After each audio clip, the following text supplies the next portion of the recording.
प्रणाम देवी और सज्जनों।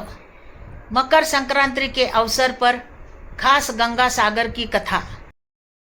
मकर संक्रांति के अवसर पर जब सूर्य उत्तरायण में प्रवेश करता है तब हिंदुस्तान के श्रद्धालु मन एक ही दिशा की ओर बढ़ने लगते हैं और वह है गंगा सागर। सब तीर्थ बार बार और गंगा सागर एक बार, ऐसा इस स्थान के लिए श्रद्धा से कहा जाता है। लेकिन इस सागर की लहरों में और गंगा की प्रेम पूर्ण प्रवाह में एक महान तपस्या का इतिहास और पीढ़ियों से ऋण मुक्ति का प्रवास छुपा हुआ है। भारत और रामायण जैसे महान ग्रंथों की कुछ कथाएं ऐसी है जो समय के साम्राज्य पर राज्य तो करती ही है, साथ ही मनुष्य के अंतर मन में गंगे की प्रवाह की तरह निरंतर बहती रहती है।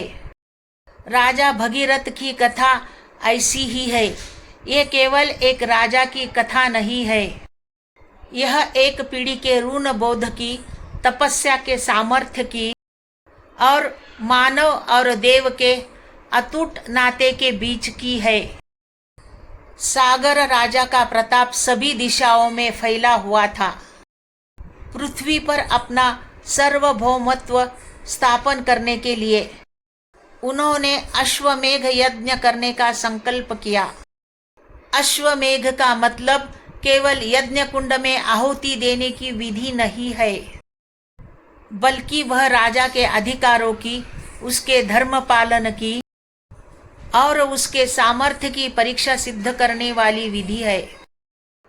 यज्ञ का अश्व यानी कि घोड़ा साल भर मुक्त रूप से पृथ्वी पर भ्रमण करता है। जिस राजा ने उस अश्व को रोका उसे युद्ध करके अपनी श्रेष्ठता सिद्ध करनी पड़ती है।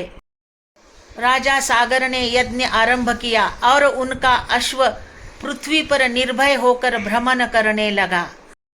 लेकिन देवों को भी कभी कभी मनुष्य का बढ़ता प्रताप अस्वस्थ करता है।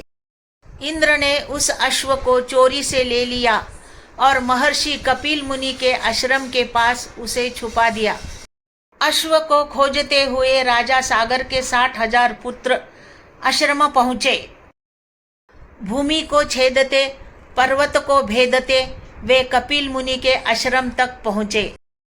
वहां ध्यान मग्न ऋषि को देखकर भी उनके मन में संशय उत्पन्न हुआ और उन्होंने कपिल मुनि का अपमान किया। उस क्षण में केवल एक बार ही अविचार हुआ। उस एक अविचार ने सागर कुल का भविष्य अंधकारमय कर दिया।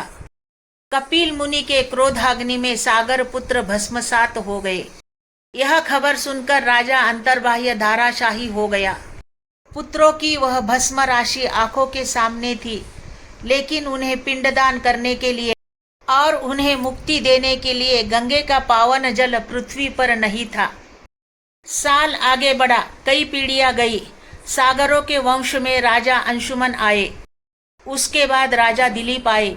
लेकिन गंगा अवतरण का वह महान कठिन संकल्प आखिरकार भगीरथ ने उसे पूर्णता तक पहुंचाया। भगीरथ राजा था, लेकिन उसने पहले खुद को तपस्वी बनाया। अपना राज वैभव सुख सब कुछ छोड़कर वे हिमालय की गोद में कठोर तपस्या करने बैठ गए। हजारों वर्ष की उस तपस्या से ब्रह्मदेव प्रसन्न हुए। भगीरथ ने एक ही वर मांगा, गंगे का पृथ्वी पर अवतरण। ब्रह्मदेव ने वर दिया, लेकिन स्वर्ग से उतरने वाली गंगे का वह प्रचंड वेग पृथ्वी सहन नहीं कर सकती थी। तब भगीरथ की दूसरी तपस्या शुरू हुई, इस बार भगवान शंकर के लिए। भगवान शंकर की जटाओं में गंगा समाई और उसका उग्र वेग शांत हुआ।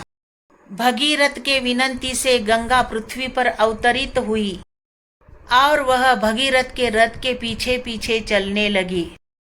इसीलिए उसे भागीरथी भी कहते हैं। जहाँ जहाँ वह बहती गई वहाँ उसने भूमि पावन की और जीवन जागृत किया। बहती हुई वह आखिरकार सागर से मिली। जिसे हम आज पवित्र गंगा सागर कहते हैं। गंगा सागर केवल नदी समुद्र का संगम स्थान नहीं है, बल्कि वह सागर पुत्रों के मुक्ति की और भगीरथ की तपस्या की पूर्ण साक्षी है। उस पवित्र संगम में गंगे का जल सागर पुत्रों की भस्म पर पड़ा और उन्हें मोक्ष प्राप्त हुआ। पीढ़ियों की प्रतीक्षा समाप्त हुई। अश्वमेघ यज्ञ, सागर का अहंकार, कपिल मुनि का क्रोध, भगीरथ की तपस्या और गंगा सागर का संगम, ये सब अलग अलग प्रसंग है, लेकिन एक ही धागे में पिरोए है। धर्म और अहंकार से मिलने वाला संघर्ष, तपस्या से मिलने वाला प्रायश्चित और मनुष्य का अपने कर्म का बोझ खुद उठाने की जिम्मेदारी इस कथा की सच्ची शिक्षा है। इसीलिए आज भी गंगे के प्रवाह में केवल पानी नहीं बहता, भगीरथ का अटल संकल्प बहता है। गंगा सागर में केवल नदी समुद्र से नहीं मिलती, वहां मनुष्य का प्रयास और दैवी कृपा एक रूप होते हैं।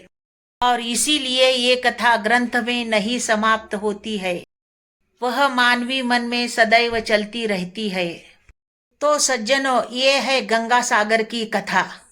अगर मेरी कथा अच्छी लगे तो कमेंट बॉक्स में लिखना। मेरे चैनल को अभी तक सब्सक्राइब नहीं किया है तो सब्सक्राइब करो, लाइक करो, शेयर करो। धन्यवाद। श्री स्वामी समर्थ। जय जय स्वामी समर्थ।